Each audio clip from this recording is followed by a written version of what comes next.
everybody, this is Brian with mixstudios.com. Welcome. Today we're going to be going over 5 useful shortcuts in Pro Tools. If this isn't completely obvious to you, using shortcuts in Pro Tools will make you more efficient, which will increase your workflow, which will allow you to concentrate and focus on the things that are going to make your quality of work better. Without any hesitation, let's get started. First things first, I'm going to go over something that I think is important to understand if you are new to shortcuts, and that is shortcuts, key commands, and the difference. Now, you might be asking, why does that matter? But hear me out. So a lot of times it all begins with, a question like, how did I enable so-and-so? How did I fall into this mode or whatever of editing? And sometimes these questions kind of break our flow, and next thing you know, the traction is gone and you've just kind of gotten sidetracked and maybe you forgot something you were about to do. So key commands have 2 traits. First, they're a single key on your keyboard, usually a letter, but not limited to your letters, and they have a function in your edit window. Second, they are enabled and disabled by your key command button, your AZ symbol up here at the top right of your edit corner, clicking that on and off. All right. Now, shortcuts involve a combination of those keys and then a special key, such as your Shift, Control, Option, or your Command. Special keys don't do anything when they're pressed by themselves. They're essentially just keys that can expand the functionality of the rest of your keyboard. So why does this matter for shortcuts? Well, it's important to understand that these keys will have effects when they're pressed by themselves. So to kind of check this out and why this would become frustrating for us, let's say that I'm working over here and I'm doing some edits, or maybe trying to get this part of the song to sound just right. So I have my marker there, and every time that I listen to that bar, I go back and I'm playing the same thing over and over and over again. So let's say that I realize I need an aux track or another track next to it that I'm going to, bring something in on to help this part really shine. And I go to hit my quick key, my shortcut command, which is Shift Command N. But let's say that I accidentally hit the N first. I don't really think anything of it, but then I just hit it again, and then it pops up, so then I continue and make my track, and the world goes on, and then I'm going to play, and now it's not going back anymore. Well, since I have my key commands enabled, pressing N by itself will enable and disable your insertion follows playback, which is doing exactly what it says it will do, and the insertion for the editor is following my playback. That's useful for a bunch of reasons that we don't have time for here, but you can see why it's important that when we're going to use shortcuts, make sure that you press the special keys first, unless you have your key commands disabled, in which case it's not going to matter for you. All right, so without any more hesitation, let's get started on some shortcuts. First shortcut for January's video is going to be disabling track inserts. This is a really useful shortcut that surprisingly I run into a lot of people who don't know about it, and a lot of my friends, when they've kind of stumbled upon this, I know I was when a good friend of mine showed it to me, it makes being what you're doing to a track very obvious. So maybe we get carried away with plugins on changing the sound of something, and that's fine, but sometimes it's important to reference what it originally sounded like to make sure that we're getting better. Sometimes we end up falling into cleaning up a mess that we don't realize we've made ourselves. So in order to do this, you're just going to select the track, and then you're going to hold Shift and press A. So you can see as I'm pressing A and holding Shift, it's toggling back and forth between activating and deactivating those plugins. Now, before you get too excited, there are a few things that you need to consider with this. First off, if I had this sent off to a reverb, that is not going to disable. This is just for your inserts. All right, so any delays or effects or reverbs that you have the track sent to, that's going to remain active through your A/B process.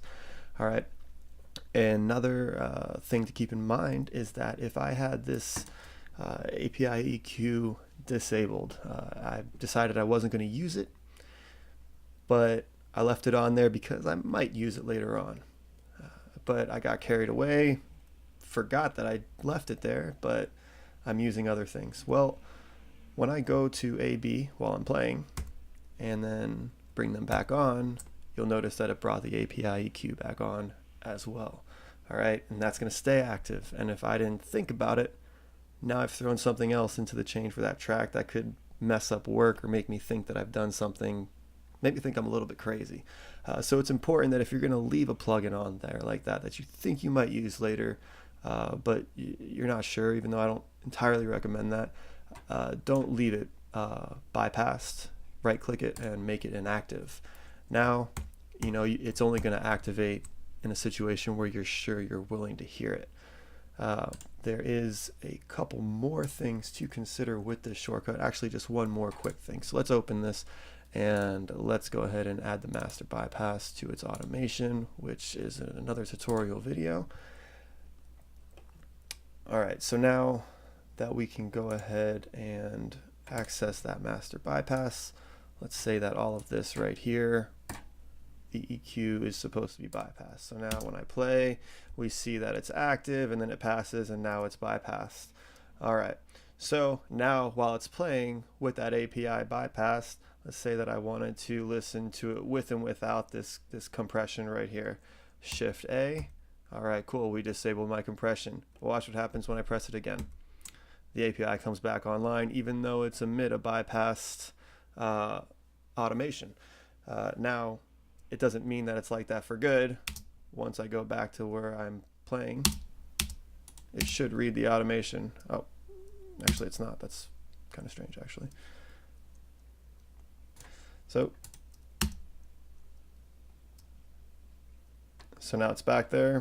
Now if we were in here listening, you'll see that it reads the automation every time. Oh, I had it backwards. That's what it was. It will read the automation, but it will stop reading that automation for the remainder of that existing playback. So keep that in mind. Those are the limitations to A being with disable track inserts, Shift and A. Next shortcut. Splitting regions, known in your menu as separate clip. I recommend doing this by pressing B. Now, of course, this is a key command. So what that means is it's only going to work if you have your AZ button enabled up here. Very useful for editing. You can go ahead and divide this region up if you know you're going to need to split it up for any reason, or if you want to isolate a section for moving it around or maybe adjusting its volume, its region trim. You can go ahead and make yourself a region by pressing B and then go ahead and make the changes that you're going to make. You might say, well, I don't like working with my A to Z enabled. I don't like the key commands. I don't do a lot of editing. I'm mostly mixing. So I guess I can't use that command. Well, if you like to work that way, when I have met some people who do because they're not doing a lot of the editing,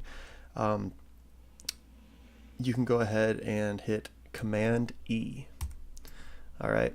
An important difference between shortcuts and key commands is that key commands will be disabled when you hit this AZ, but shortcuts will always work with or without that enabled, because this is for your edit window and shortcuts are pretty much for the entire DAW.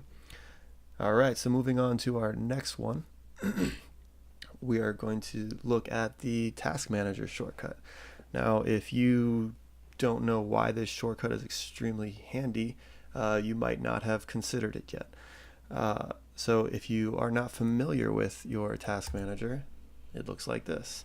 And as you have certain audio things processing, you have them stack up here and it shows you how far along they are, just like your downloads in your browser.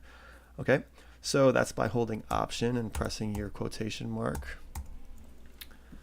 or your apostrophe. So Option apostrophe will bring up your Task Manager. Now, let's see if we can take a look at it, and then as we do that, we'll mention how this is useful.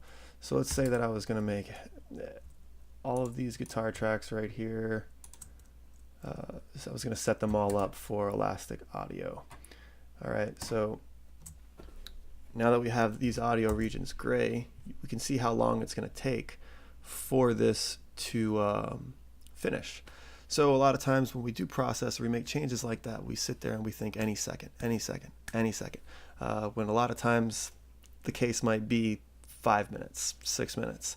And that's not too efficient to just sit there and wait when there are a lot of other active audio regions in the session, and maybe you can go clean up some room noise from some vocals, or check some fades, adjust some other things that are still functional in the session, because waiting for these regions is not going to prevent you from doing that.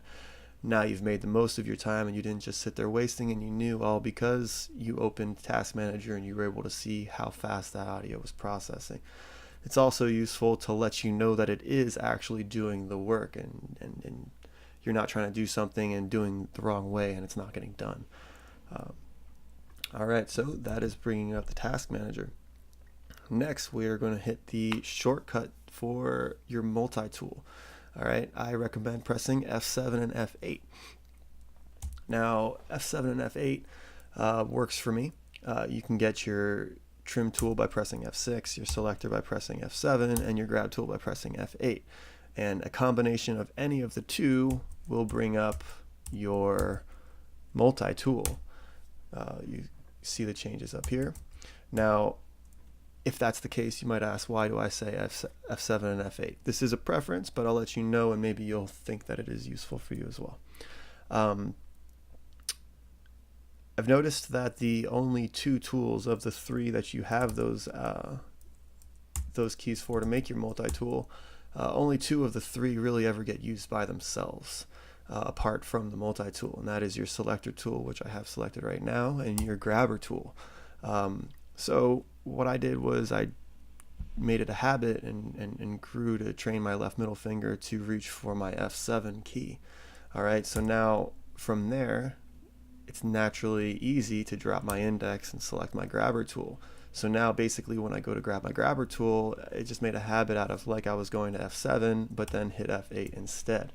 All right, and then you see where this is going. I could just hit F7 and F8 and I have it. Now I've kind of knocked out three birds with one stone. So you might find that a useful approach. You might not. Again, that part is all preference. All right, so now let's go over how to use this tool real quick. All right, so there we are. All right, so if you hold it on the, let me activate it there. If you hold it over the bottom half of a region, you'll get your grabber tool. You can grab it, select it, move it around like you would. All right, hold it over the top half and you get your selector tool. So I can go ahead and divide this region. All right. Then if you go to the top left or the top right, you get your fader tool. If you go to either end, you can trim it. And then if you go to either bottom corner, you can create crossfades. All right, and also you can float these over and adjust the power of that fade. And this one here. All right, so you can see how if you got used to it, this can become a very useful thing for moving your audio around. All right. And that is your multi-tool. So now, last but not least, we're going to go over a shortcut for consolidating regions. All right, so consolidating regions is really important when it comes to cleaning up your session once you're sure that you're into what you have going on. So the shortcut there is selecting the regions that you want and then holding Shift and Option and then pressing 3. But there are a couple important things to consider when it comes to consolidating regions. The biggest advice I can give you is to understand what you're getting into. What I mean by that is that consolidating a region is pretty much committing that region's audio without committing the tracks plugins to that audio as well. And if you're familiar with committing tracks, you might already understand what I mean. If not, you should look into what committing tracks are. We have a whole another tutorial coming on that. All right, so to explain what that means, let's start with making some volume adjustments to this audio here. So let's say that I intentionally split up these regions because this file needed to have these adjustments made right where they were. But they might kind of change a little bit as I work through some of the other tracks in the project. Well, I wasn't thinking about it, and I went ahead and I consolidated those. Well, now they're all together at 0. Now I won't be able to adjust this bit or that bit, and if I want to try to do that again, I'm going to have to select them and trim them down and hope it ends up in the ballpark of what I need. So that is one important thing to think of. The other thing is that elastic audio changes will commit to those regions as well. So let's go ahead and bring this back up as elastic audio. All right, so now if I just go ahead and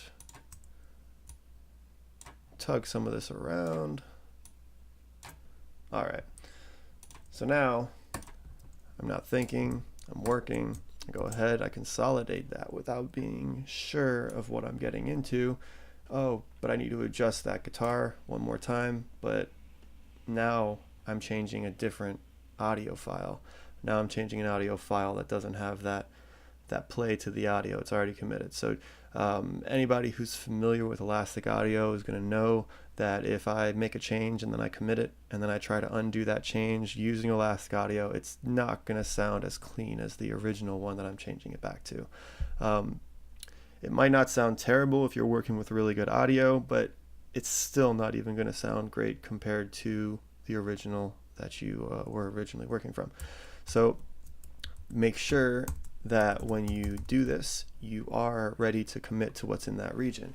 So when it comes to consolidating all of your regions for session cleanup, when you're going to either pass a session on to another engineer to finish the mixing after you edit it, or a collaboration project and you're going to pass it on to somebody else, I definitely recommend doing a save copy in. Now with save copy in, you can go ahead and have a backup where all of these edits are still available, but then you can go ahead and consolidate all of the regions without worrying about what you're committing as much in this copied one. Then after you do that, you can go ahead and go to your regions list and clean up your session by getting rid of unused regions. You select unused, and then you clear them all out of your project folder. Now you've downsized your project folder, so it's a bit of a smaller file for you to send off to somebody else as well.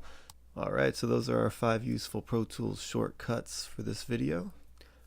Hopefully you learned something. For more videos like this, subscribe to our YouTube channel and follow us on Instagram at MixStudiosOnline. Visit our website, www.mixstudios.com, for more tutorials and online audio services. Links are in the description, and we'll see you next time.